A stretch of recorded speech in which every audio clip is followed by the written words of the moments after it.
যুক্তরাষ্ট্রে নির্বাচনকে সামনে রেখে ডেমোক্রেটিক প্রেসিডেন্ট পদপ্রার্থী কমলা হ্যারিস ও তার রিপাবলিকান প্রতিপক্ষ ডোনাল্ড ট্রাম্পের আগামী মাসের বিতর্কে মাইক্রোফোন বন্ধ রাখা নিয়ে বাদানুবাদে জড়িয়েছে দুই শিবির। বিতর্কের সময় এক প্রার্থীর কথার পর আরেক প্রার্থীর কথা বলার সময় অপরজনের মাইক্রোফোন বন্ধ রাখা হবে কিনা তা নিয়েই মূলত তর্কাতর্কি করছে ডেমোক্রেটিক ও রিপাবলিকান শিবির। হ্যারিসের ডেমোক্রেটিক প্রচার শিবির এক বিবৃতিতে বিবিসির মার্কিন অংশীদার সিবিএস নিউজকে বলেছে, তারা চায় বিতর্ক চলার সবটা সময় দুই প্রার্থীর মাইক্রোফোনই চালু থাক।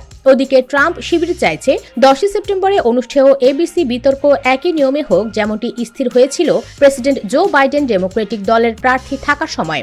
ওই সময় মাইক্রোফোন বন্ধ রাখার নিয়ম নির্ধারিত ছিল, অর্থাৎ সেই হিসাবে ট্রাম্প শিবির মাইক্রোফোন বন্ধ রাখার পক্ষে।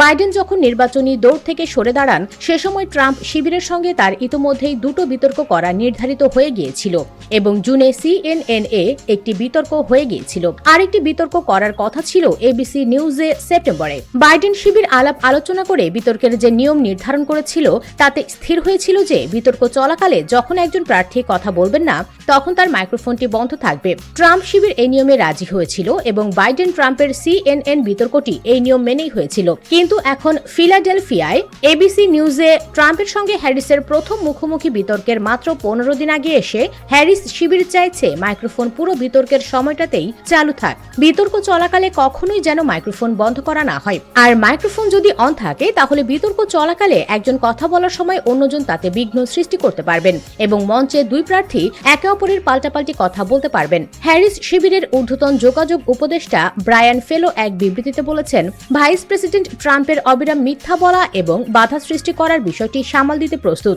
মাইক্রোফোন বন্ধ রাখার আড়ালে ট্রাম্পের লুকিয়ে থাকা বন্ধ করা উচিত। ট্রাম্প সোমবার সাংবাদিকদের বলেছেন তিনি বরং বিতর্কের সময় মাইক্রোফোন অন রাখবেন। তবে তিনি বলেন বাইডেনের সঙ্গে বিতর্কের সময় মাইক্রোফোন বন্ধ থাকাটাই বেশি ভালো কাজে দিয়েছিল। তিনি বলেন, আমরা সেই একই নিয়মে বিতর্ক করতে রাজি ছিলাম।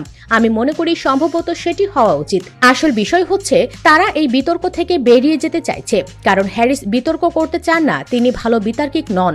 ট্রাম্প শিবিরও পলিটিকো এক বিবৃতিতে ট্রাম্পের মতো একই সুরে কথা বলেছে। অভিযোগ করে তারা বলেছে হ্যারিস বিতর্ক থেকে সরে যাওয়ার পথ খুঁজছেন। US Bengal desk.